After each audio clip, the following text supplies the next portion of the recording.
Welcome to Hustle Lounge. Sincere thanks to our audience and their feedback on our episodes so far. Your response has been so encouraging, and we are glad that you're liking all the messaging and all the discussions that we are having on the episodes. At Hustle Lounge, we bring real, relatable narratives of entrepreneurs from world over. If you're a startup enthusiast, you're surely at the right place. Expect life lessons, hacks, and some real learnings, and of course, a fun chat. We have our content on various platforms like Apple, Ghana, Spotify, YouTube, and so on. The content is available in both video and audio formats to make it convenient for you to consume. In this episode of the Hustle Lounge, we are interacting with Krishna and Amit, the founders of Basta. Basta is India's first direct-to-customer organized goat dairy. They are pioneers in goat milk products such as cheese, milk, and yogurt. Basta has spent years perfecting the art of goat farming with technology, but they have not left the natural and sustainable methods. They're available in Bangalore and supplied to 7-star hotels, retail stores, subscription apps, Flipkart portals, etc. You name it, and they're there. They are blending tradition, science, and passion in the goat value chain.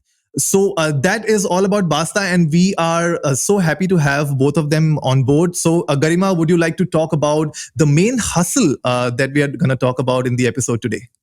Yes, thanks, Anurag. And welcome, Amit and Krishna. The reason we are talking to the two of you today is the hustle that we see, the hard work that we see behind all the great work that you're doing.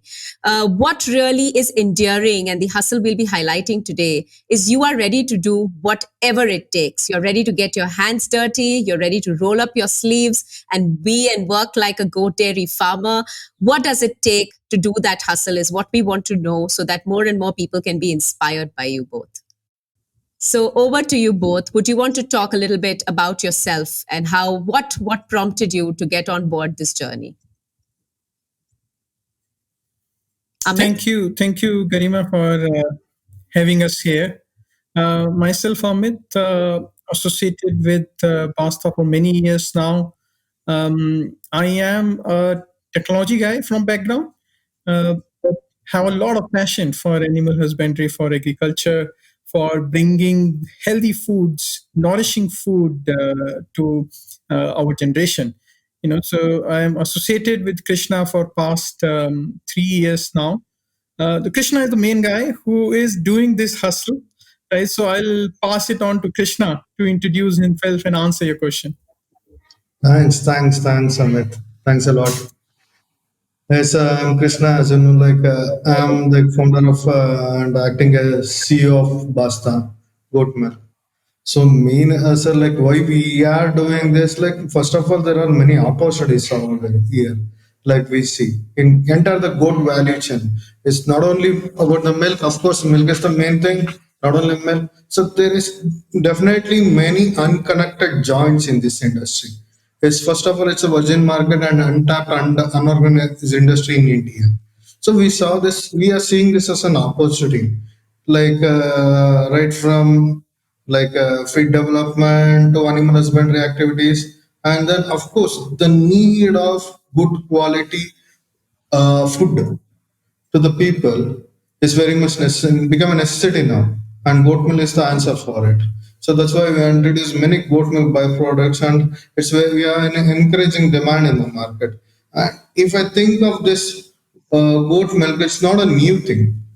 So if you think of it, was a forgotten idea, forgotten solution, forgotten medicine. What we taken as a daily dosage in our life, which was like a regular in our previous days or maybe 30, 40 years before. We are reinventing the same wheel again, old wheel again, and people are getting used to it now. So when you talk about reinventing the wheel again and trying to add more value to this whole value chain of goat milk, what were the initial challenges that you faced in your businesses? So initially, first of all, though it's as it does. First of all, it is not as easy as it seems. So understanding the animal itself, a difficult task. So we need to understand the animal. There are lot of breeds in India, I think like more than 20 plus, 28 plus authorized goat breeds in India, which are identified. What is best in India for a dairy? What is best in India for a milk? And of course, we should think of livestock production also in this field. So both one side. So we have like seen like many breeds. We have checked many breeds, experiment with many breeds. Then we selected Beetle animal, Beetle goat. So this is basically from Punjab. And understanding that one single breed animal also is a problem. Like we brought here, like understanding the food of bits of animal. Like goat is animal which is different varied feed varieties in a single day. We need to understand that. As if like we can't give one and we can't dump the entire protein, we can't dump the one entire nutrition thing as a food to them. Like we need to understand what kind of feed it needs to be given, weird feed. So we are categorized our feed as like different weird feed like maize, multicut, tree fodder, dry feeds, concentrates, many things. Like in that, like 10 structure will come in each category that we understood, and the cycle, animal life cycle, we need to understand. It is very must for milk production. When it's that mating time will come, when is the best time for milk production, when is the like quality production will come in a year, what is the best season for animal to yield kids. We need to understand all this, then only. So this understanding took time, and though took time, we are able to give quality milk products and milk to the society. Yeah. So just to add to what Krishna is saying, so there were challenges on farm side. There were challenges also in establishing the brand itself. Selling goat milk is not easy, right? The people have many misconceptions. Awareness is lacking as well. The past generation knows a lot about the medicinal value, the health benefit. Even some of the other countries like Greece and France know about goat milk. It's used there in cheese like feta and chevre, but not in India. India imports a lot of goat-based cheese. So taking the product to market also was a challenge. We need to find right buyers. So that was also had become a challenge for us. The corona waves, the two of them, that has become a big challenge for us. We were focused on selling to seven-star hotels, fine dining restaurants, and that whole B2B business came to an end in first wave of corona. So we have pivoted in different models as well. This was a tough journey throughout.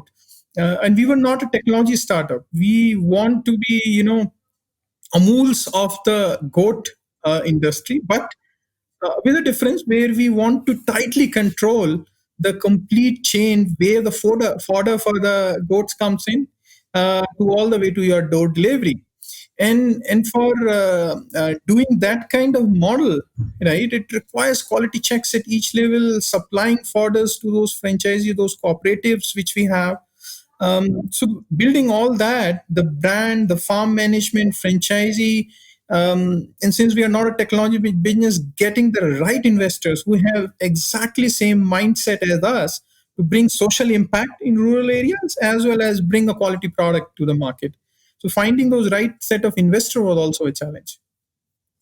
So, Amit, let me take you back to where you started. So, when you were getting those goats, and Krishna was talking about understanding goats was a problem. You were dealing with mortality rates as high as 70%. You were dealing with, customer blockage about, lack of awareness. You said the previous generation knew, and the, current generation knew. There was difficulties in finding that fitment, but despite all those challenges, and you had corporate jobs, so it's not that you were doing this mainstream. What were those visible green shoots, or what was that sort of light shining which still made you feel that no, this is something that I want to stick to and I want to continue to do, and I shouldn't throw this idea out of the window?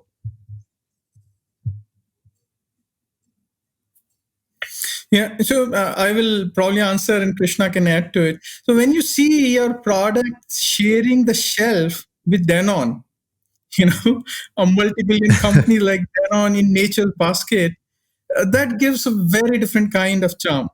When a customer comes in and tells you either through phone or something that he had congenital pneumonia, and he's taking the goat milk for a year and got cured of that. That kind of things gives you a lot of kicks. So our core team never have any doubt, right? No lack of belief that what we are doing is doing for right reasons, and this product is of highest quality possible. But then when we our product is tasted, our yogurts and cheese were tasted by customers, and including you as well, we have always got a good feedback from that. That appreciation keeps us going, right? There's definitely a lot of challenges which comes in, but the quality of our product, the stories which we get from our customers, the health benefit which we are bringing to them, so all that helps us in keeps on going. Krishna, you want to add more? Yes, of course. Like appreciation, of course. That's like it's like each like many gold medals we have got from customers, like medicinal issues, like disease cure, many things, and importantly, as Samir told, like somewhere sitting with like 1,000 crore $1 billion company, and we are sitting next to them in return. So it's a pride thing for us. Like we achieved something, kind of feeling that is. And importantly, for the entire time, the vision was still like whatever vision we had, like we know, like we are doing, like still we are like waiting for many things, but the vision is still clear. So we are doing something like which is completely untapped in India, and this is very huge market, and no one has tested it on a commercial way, on a knowledgeable way, on a like progressive and process in a process. No one has tapped it. That we are doing it. That vision is like completely with us. That's we are clear with our vision. That kept us going. Fantastic. Fantastic. So, coming to the team, you mentioned that everyone in the team was aligned to that vision, and you have a fairly large team. How do you design roles and responsibilities when there are so many people who are working? Was that tough? Was that a challenge? Was there a process? So for people who are listening in, can they understand that, if X number of people are coming together, what does it take to define the roles to make this an efficient system in itself? See, like as when we have started it, like everyone was new to the goat farming. Goat dairy farming was new to us. Like growing a grass is new to us. Understanding animal body is new to us. Taking like syringes in our hand is new to us. Taking out blood from animal is a new thing to us. So we had this difficulty in understanding like what skill set is required, what is the department is best kind of. But important things, the kind of the process what we took is like it's always continuous interactive process. Like we were like loosely interactive, like on the job there is set of team, 3-4 people will be there. On the market side, 2-3 people will be there. On an advisory mode, 2-3 people always. This understanding of in business, what's going on with the animals, what's going on in farm, what is going on in the market, what customer needs is. So this understanding is become very clear to each and every one of us. It's not there was no gap in that. Like whatever I saw, like I would have shared with the team. So this continuous approach was there. So that's why like understanding the work was very easy to us. We picked up very well. And immediately what we did, we divided, though we were working also. Like in our corporate life, we in like different varied jobs we were doing. I come from like accounting and legal background kind of thing. And then another person is there, like he is doing our franchisee development, leading the franchisee development now, or cooperative franchisee. He is like he's into like veterinary only. Another person is there, like he's into actually this technical thing, mechanical work. So it was good. Like what we know each other so well, we know like academically what we know, and non-academically where we are strong. This we know entire as an entire team. We know each and every one about us. So that's why we divided the team according to their capability. Like one guy Chetan handles the marketing because like he had 16 years of hardcore retail experience as an area manager. and our Ramesh acted as a farm manager and now leading as a head of franchisee development thing, because he understands animals better than anyone. And Ravi is leading the farm because he is like very capable of human management, human resource management. And like I'm acting as a, I saw entire picture here. Like I have like very much interest on this product making thing. Though this is like unknown thing about my non-academically. So I lead this production house. So these are the things, and technology, like like no need to say, Amit is a master, like a master in technology. Like he is guiding us in our digital assets, digital marketing, and then our future thinking of digital market, precision code application apps. Is taking whatever the knowledge we possess and putting in, trying to put that in application so that it will be useful to the entire society. So this the technology thing he is leading it. So according to the skill set, we have divided up. Yeah. So just to add to that, as Krishna says, transparency is the key, right? And we have two set of stakeholders. One is our customers, and other is farmers. And to us, both are equally important. So we listen to our customer a lot, and all of us, especially Chetan, he has a very big ears for the customers' feedback. Similarly to farmers, Ravi and Ramesha, they take care of listening to them and ensuring that all their problems are solved and farmers are profitable. Krishna is our glue. He is the guy who connects all the other people, right? So he's very humble, but he is the life behind the company. True. Completely agree with that. And this really resonates with us as well when it comes to understanding each other's strengths and weaknesses as co founders, as a team. Because at the end of the day, when you want to scale, right, when you want to bring standardization and quality into your business, you need to really lean on to each other's strengths and understand where they lack. And you then fit in those missing pieces into the puzzle, and then that's how you make a beautiful scenery out of it. So completely agree with that. Coming back to the next question that I have in mind so let me redirect this to Amit.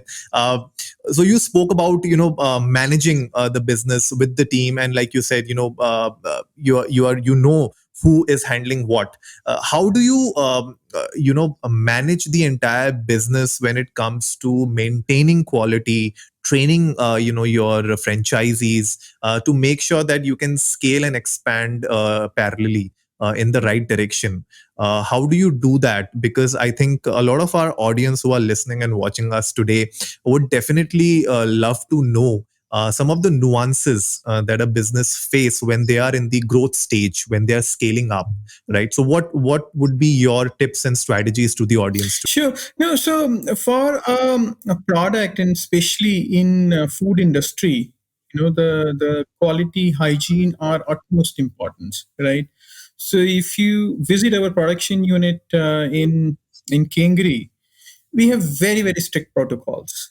How I mean, you can see some of those strict protocol only in kitchens of some of the 7-star, 5-star restaurants, right? We take care of those. It's not just from the hygiene perspective or who can enter and when they can enter it. It's also in terms of the environment control, the temperature control, and humidity controls, which we do to manufacture these products, yogurts and cheeses, and also take care of the milk. Also, when we collect these milk from franchisees, we have equipments to check the quality of those milk, if there's any adulteration or not. And if there is an adulteration, we recheck those milk batch as well. So we definitely take care of those checks as well at multiple stages. There is a cold chain which we have established. Our farm is around 100 kilometers from Bangalore. So from all the way from farm to our production unit, we have cold chain. And from our production unit to your door, also we have that cold chain. So we ensure the temperature at which these products are delivered to the customer to ensure the best quality. Krishna, you want to add more? Yes, training aspect, like the franchisee training aspect, the quality aspect, I think you've got. So what we do training is like in our farm only, like we call our farm as ideal goat farm for in our vision tech. In our farm, like we do our theoretical and as well as practical models training to the farmers. It's a 15 days thing. Like people will stay there always. If they are staying nearby, they can go and come. So like morning to evening session, it will be like practical thing where we tell about many things. Not only like what kind of feed, how much protein will be there, like what kind of feed we need to give, how much we need to give, why that differentiation is there to animal, how to maintain a health of the animal, and of course with the health of animal that will affect the quality of the production of the milk. So our all decision goes around all goat only.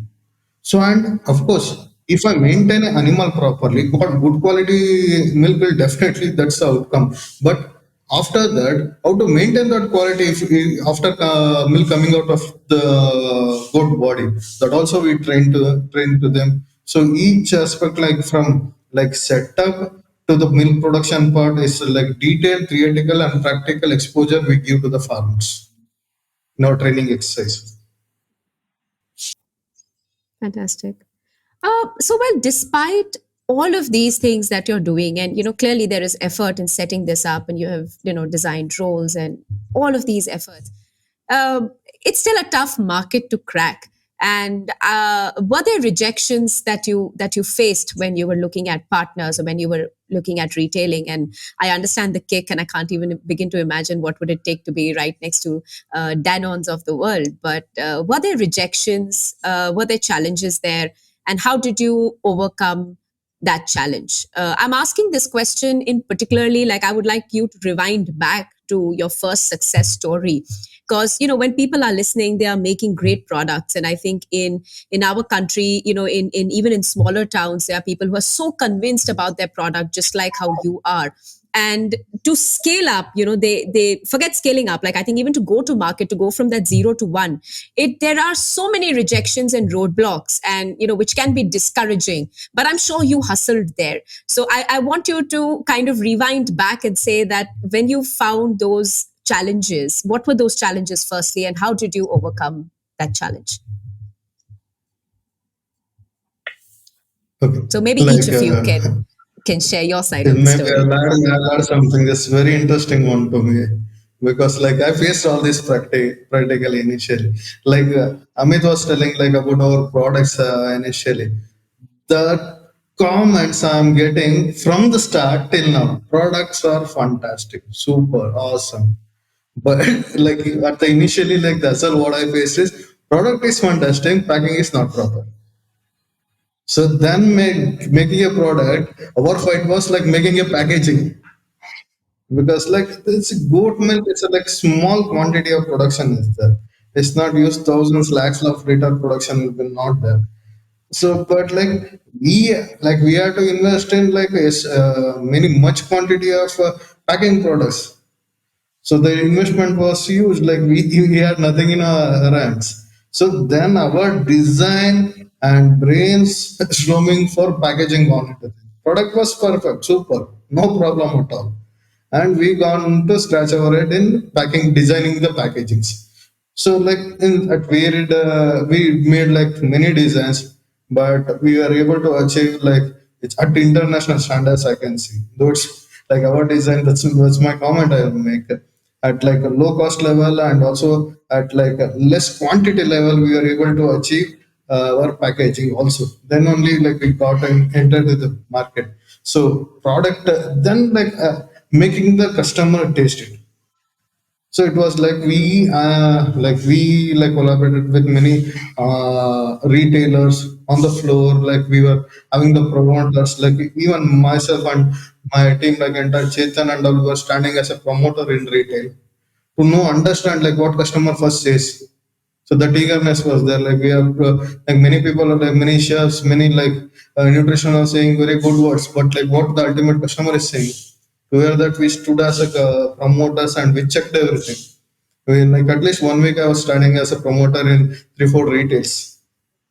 So to understand what customer is saying, customer response. So, but product was good, but we fought a lot for designing the packaging part. Amit, you need to add something? Yeah, sure. So, see, initially we were focused more on B2B side of market. So milk was sold to customers who have some health element, who still not ready to make it part of their lifestyle. So they anyway would come to you and see goat milk. But we were selling cheese and yogurts to five-star hotels, right? That was our business. So we were doing business development, going to these chefs, giving them tasting samples, and they could see the quality equivalent to some of the imported products which they have, and that helped us in capturing that part of the market.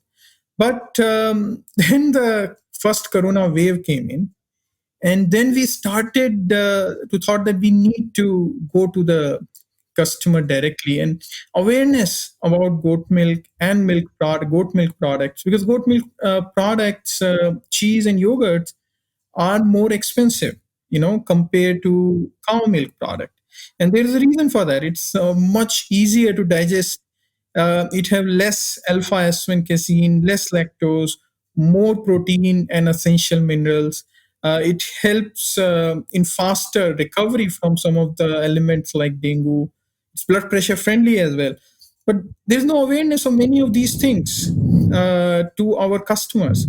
So we focused on non-traditional methods of marketing. We more focused on creating these awareness. We went to some apartment complexes. We went to certain business parks as well. Put us our stall there. We also started digital marketing as well, but more focused on awareness on immunity building, awareness on sustainable health building. So that definitely helped us in long run in our go to market initiatives. No, I think that's really key, right? To understand who your customer is.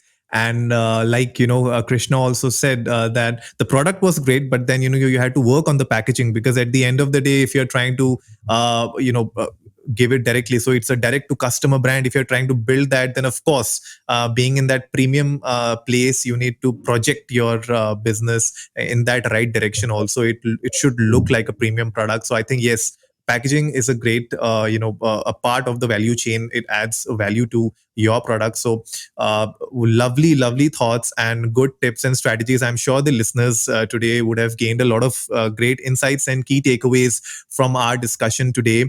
Guys, if you are in Bangalore, definitely go and check out basta.co.in. The links will be down in the description notes, so please go check them out. And if you have any questions, feel free to ask us in the comments below. If you're watching us on YouTube or LinkedIn, put down your comments, ask us the questions. We would be linking Krishna's and Amit's profiles as well. So in case you have more questions about Basta, feel free to reach out to them and they would love to help you guys. And if you're listening to us on any of the podcasting platforms, do reach out to us on Twitter, on Socially Desi, or on Instagram, wherever you want to reach us out. And we would love to help you out with more of what you want to know from Basta and Krishna and Amit. Thank you so much, gentlemen, for joining us on the show today. And this hustle has been great, and we enjoyed the whole talk. Garima, any closing thoughts from you? Well, I think this is such a great story for anyone who's listening. I think that belief, transparency, and a clear vision come out as clear winners from this conversation. And I think that belief has come out so strongly in this hustle that they really will do whatever it takes to let Basta scale and reach the height that they really wish to. So all the best to both of you. Thank you so much, and keep hustling. Thank you, Anurag. Thank you, Garima. Thank you for having us. Thank you very much. Thank you.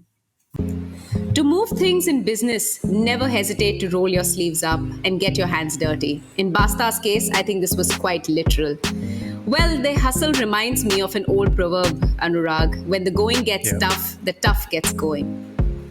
Absolutely, Garima. In a startup, everyone have to step up and get the work done. So guys, thank you all for tuning in today.